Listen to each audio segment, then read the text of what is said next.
residents began to receive letters that accused the citizens of being involved in some pretty terrible things: embezzlement, domestic violence, affairs, and even murder. What if a single letter in your mailbox could unravel your life? That's what happened in Circleville, Ohio, where a mysterious writer terrorized a small town with anonymous threats for almost 20 years. Stay away from Massey. Don't lie when questioned about knowing him. I know where you live and have been observing your house and know you have children. This is no joke. Please take it serious. Everyone concerned has been notified and everything will be over soon. Secrets were exposed, fear took root, and the culprit stayed hidden. Until now. In 2025, the Circleville letters mystery finally cracked open, revealing the writer's identity. Who was it? Why did they do it? Stay with us as we dive into this chilling saga. Circleville letter writer knew everything about everyone and knew everyone's secrets. A tale so wild it'll leave you hooked until the very end. The story starts in Circleville, Ohio, a quiet little place about 25 miles south of Columbus, with a population hovering around 14,000 today. Back in the late 1970s, it was even smaller, a tight-knit community where folks knew each other's business, or so they thought. Picture a town with a main street, a water tower painted like a pumpkin for the annual festival, and a sense of neighborly charm. But beneath that cozy exterior, something dark was brewing.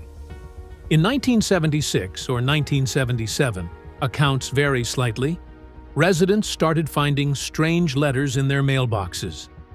These weren't friendly notes or bills. They were handwritten in block letters, postmarked from Columbus, and dripping with venom. The first known target was Mary Gillespie, a school bus driver going about her daily routine. One day, she got a letter accusing her of an affair with Gordon Massey, the superintendent of Westfall Schools. "I know where you live," it read. "I've been observing your house and know you have children. This is no joke." Creepy, right? Mary denied the affair, but the letters kept coming, each one more threatening than the last. Soon, her husband Ron got one too, warning him to stop the affair or face consequences. The writer claimed they'd go public. Billboards, CB radios, you name it. It wasn't just the Gillespies either. Other residents, public officials, even newspapers started getting these poison pen messages, all exposing supposed secrets. What made it so unsettling was how much the writer seemed to know. This wasn't random gossip. It was intimate, specific stuff, like they were watching everyone's every move. Circleville turned into a town on edge. People started eyeing their neighbors, wondering who could be behind it. Was it someone they passed at the grocery store? A friend they trusted? The letters spread paranoia like wildfire, and for good reason. They didn't stop at words. Things were about to take a deadly turn, pulling this small town into a mystery that'd last decades. But to really get why this hit so hard, let's zoom in on the moment it went from creepy to catastrophic. So, the letters were already rattling Circleville, but in August 1977, they crossed a line nobody saw coming. Mary's husband, Ron Gillespie, had been dealing with the harassment alongside her. He was a regular guy, not the type to back down easily. One evening, while Mary was away on a trip to Florida with her sister-in-law, Ron got a phone call. Nobody knows exactly what was said, but it lit a fuse. He grabbed his gun, told his kids he knew who the letter writer was and was going to handle it, then stormed out in his pickup truck.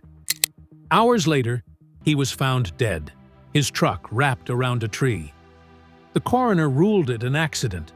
His blood alcohol was .16 over the legal limit, but his family wasn't buying it.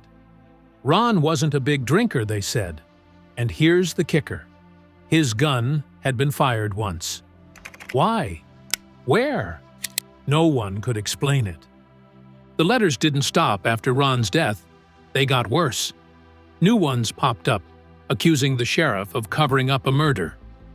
Was Ron taken out because he got too close? People started whispering. Mary was devastated. Now a widow under a microscope, with the writer still taunting her. The town was buzzing with theories. Some thought Ron confronted the writer and paid the price. Others figured it was just a tragic coincidence the writer exploited. Either way, it marked a shift. This wasn't just harassment anymore. It felt personal, dangerous. The fear in Circleville wasn't just about secrets being spilled. It was about what the writer might do next. Fast forward to 1983, and the stakes shot up again. Mary, still driving her bus route, spotted a sign along the road. It wasn't some kid's prank. It was a handwritten message about her daughter, rigged with a box. She yanked it down, and inside?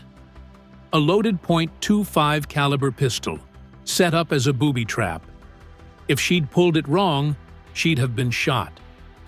The gun was traced back to Paul Freshour, Ron's brother-in-law, who'd recently split from his wife, Karen, in a messy divorce. Paul got arrested, convicted of attempted murder, and sent to prison for 7 to 25 years. Case closed, right? Nope. The letters kept coming, even while Paul was locked up, sometimes from solitary confinement where he couldn't send mail. That's when people started asking, did they get the wrong guy? The answer to that question would take decades to unravel. But first, let's dig into who else might have had a reason to torment this town. Paul Freshour's conviction should have ended the Circleville letters, but it didn't. Letters kept pouring in, hundreds of them. Some even sent to Paul in prison, taunting him with lines like, "When we set them up, they stay set up."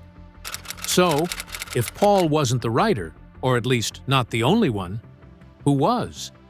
The suspect list was long, and the motives were tangled. Let's break it down. First up, there's William Massey, son of Gordon Massey, the superintendent Mary was supposedly involved with. William was in his 20s back then, born in 1957, and had access to school gossip through his dad. Maybe he felt Mary's rumored affair trashed his family's name. Could he have snapped, using the letters to lash out? It's not a stretch. He knew the players and the town's underbelly. Then there's the wild card, a co-worker of Mary's. Some theorized a fellow bus driver or school employee was obsessed with her, jealous of her supposed fling with Gordon. No name ever stuck, but the idea of a scorned admirer fits the personal tone of the letters. Journalist Martin Yant, who dug deep into this case, threw out another curveball. What if there were multiple writers? He pegged at least 3, William, the co-worker, and maybe even Paul's ex-wife, Karen, who'd pointed the finger at Paul during their divorce. Karen claimed she'd found torn-up letters in their house. But was she covering her own tracks? Her boyfriend at the time allegedly drove a yellow El Camino, matching a car seen near the booby trap site. Coincidence? Maybe not. Theories got weirder too. Some locals wondered if it was a vigilante thing, someone cleaning up Circleville's sins. Others thought it was pure spite, a grudge against the whole town. The writer's knack for secrets suggested an insider, someone who blended in. Paul stayed the prime suspect for years, though. His gun, his family ties, it looked bad. But those letters from prison, they muddied everything. Handwriting experts couldn't agree, and his supporters swore he was framed. So, who really held the pen? That question haunted Circleville for decades, until a breakthrough in 2025 finally gave us a name.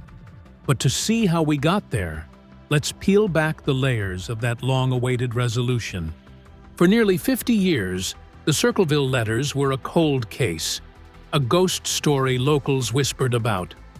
Paul Freshour got out in 1994, died in 2012, and still swore he was innocent. The letters faded by the early 90s, leaving everyone hanging. Then, in 2025, the puzzle cracked open. William Massey, Gordon's son, had passed away in 2023 at 66. After his death, his widow, Kathy, was cleaning out their attic and stumbled on something chilling.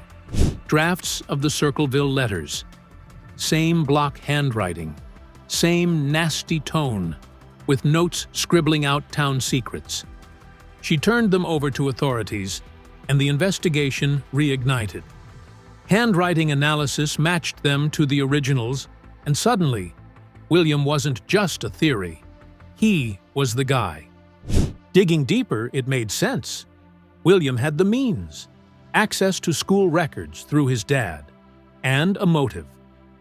Mary admitted later the affair with Gordon started after the letters, but William might have believed it was happening all along, humiliating his family.